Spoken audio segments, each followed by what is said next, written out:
All right, there's a subject that gets talked about in the home gym community, I think about more than any other, and that is, should you buy made in the USA gym equipment? So today, I want to tell you why made in the USA gym equipment and things in general is a bunch of BS.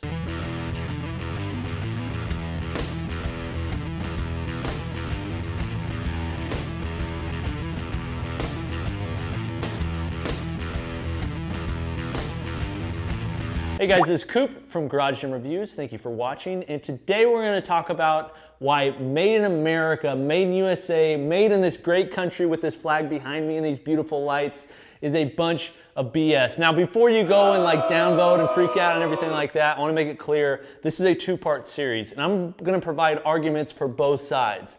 Both the argument on the side of, hey, made in America doesn't matter, and the side of, hey, made in America does matter, and we should be buying equipment and manufacturing and building in the US. But today I want to start off by talking about why made in the USA isn't as important as most people say it is. And I want to provide some arguments for this, but before I get into the arguments, I first want to say, now I am biased on this subject. I personally am made in America. I have an American flag behind me. My wife was made in America. I absolutely love America. And so in talking about this, there's definitely some difficulty on my side in thinking about, the things we're going to say as it regards to made in America not being as important as I think sometimes we make it. In addition to that, in research, I've talked to some company representatives to give their take on why made in USA isn't as important as some companies make it out to be. Now, again, these people are biased as well because they're importing equipment, they're competing against companies that are not, and so they're relying on their bias as well. So I want to make that clear. Number one, just because a company is saying they're making something in the US does not mean that it's directly made by US employees. So this is kind of like the big crux of the entire argument. One of the most important that I think, at least that I see. And this relates to us being in the 21st century with the amount of technology that we have, and really relates to AI. So I've read quite a few books on AI. It's something, there's one called The Turning of America that was great. There's just all this information that's available about what people think is going to happen with AI. There's all this speculation. However, we do have some things that we can talk about directly today. And that is that today, artificial intelligence is taking jobs in some capacity away from manufacturing. So the thought is this, okay? When you're supporting American-made jobs or American-made manufacturing, you're thinking, I'm providing my dollars that are going directly into the US economy, and those dollars are being putting into work for US jobs, for US employees. That's one of the big reasons people like US made. There's all these other ancillary benefits, but that's a big one, is people want to support US manufacturing because it provides more jobs for friends and families and just people in the US, and that's one reason that it matters. Well, here's the thing. Just because you're paying dollars to a company who is manufacturing the equipment, gym equipment in this instance, in the US, does not mean that it's US hands, people's hands that are making it, okay? Sure, there's some shops like Sornex, for instance, that probably aren't using a lot of robotics, and there's smaller ones too. They're using maybe some robotics, but the ones that are winning, the ones that are beating everybody else, the ones that are able to keep up with demand are using similar machinery, maybe made in the USA machinery, but similar machinery to what they're using in China. And so what I mean by that is guys like Rogue Fitness and some of these others are able to keep up with demand and scale to the level that they are because they're using robotics in order to allow them to manufacture these things.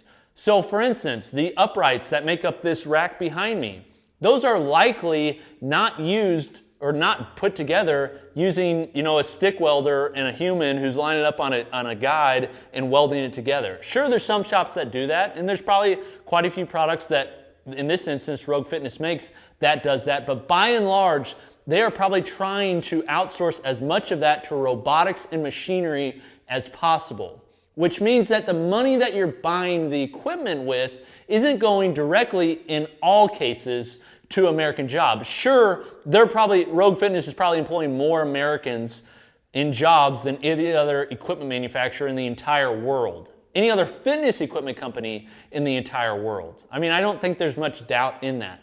However, there is definitely a sliding away from humans doing the work to robots doing the work. And this isn't just like something we're seeing today. This is something that's been increasing over time, and it will only increase more and more over time. One, it's because people want lower prices. So in order to have lower prices, a robot to do the work is much cheaper than an employee to do the work. Two, you can still say it's made in the US. And three, to be honest, a lot of robotic work is going to provide more accurate, better welds, cleaner welds, all those sorts of things. So when we're talking about gym equipment, when we're talking about made in the USA, we got to understand this isn't necessarily made in the USA by USA hands in every instance. In some instances, and in many, it's made by machinery. So it's something to understand.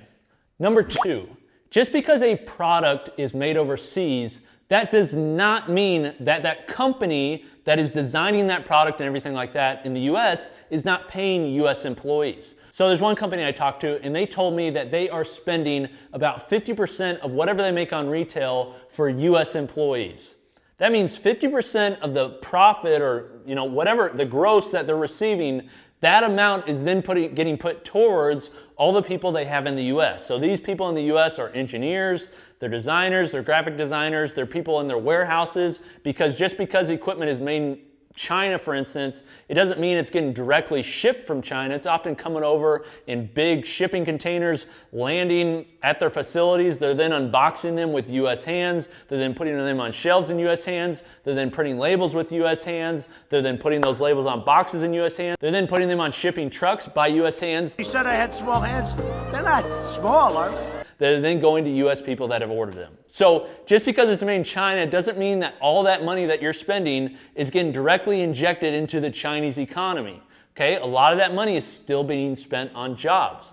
And in gym equipment, for instance, due to the pandemic and all this increase in awareness and desire for home gyms, there is a lot of money being pumped into home gym equipment. And therefore, there's a lot of money being pumped into companies that are employing people in the US to design products, to create products, to market products, and then have them manufactured in China. We have to understand that the cycle of manufacturing and the cycle of sales, from design to manufacturing to sales to shipment, it's not all taking place in China.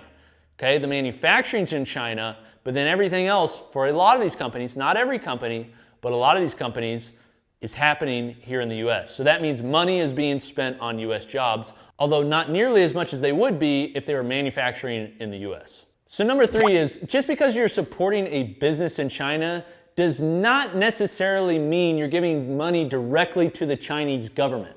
Now, China is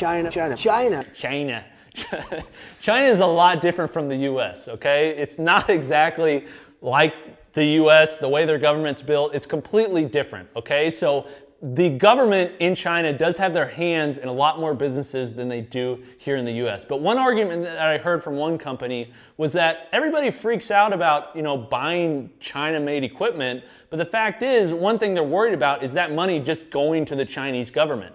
But that's not the case. So the argument was, just because you're buying Chinese-made equipment, that doesn't mean suddenly you're giving your dollars directly to the people in China or the People's Republic of China or the government in China. It doesn't mean you're directly supporting them. And the argument they made on the other side was, think about other countries that are buying in the US.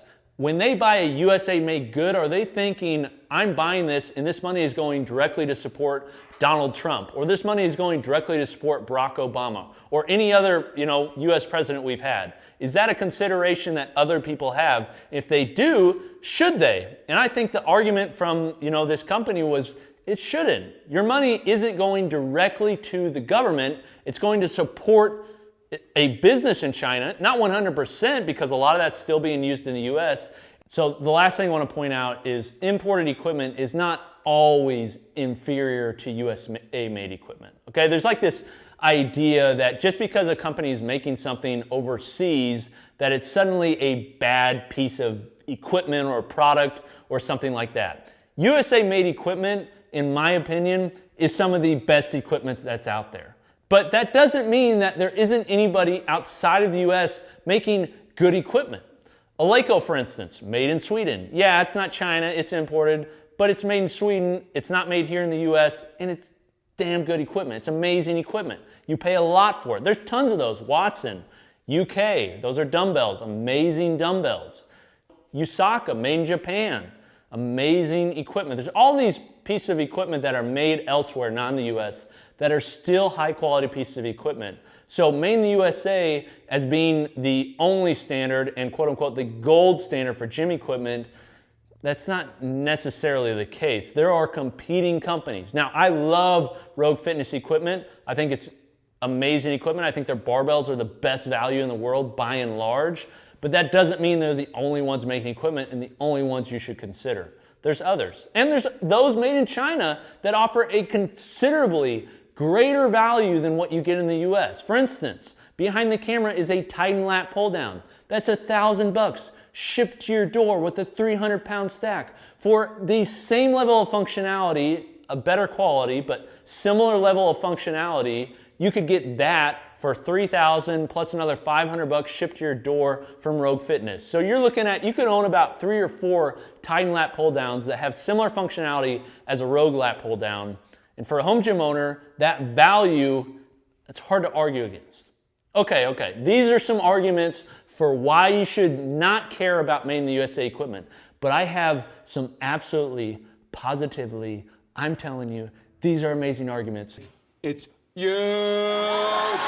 Coming up on why you should buy made in the USA equipment and why you should focus and really inject as much money as you can into the US economy coming up. So if you want to watch that video, make sure you subscribe. We'll see you next time. This is Coop. Peace.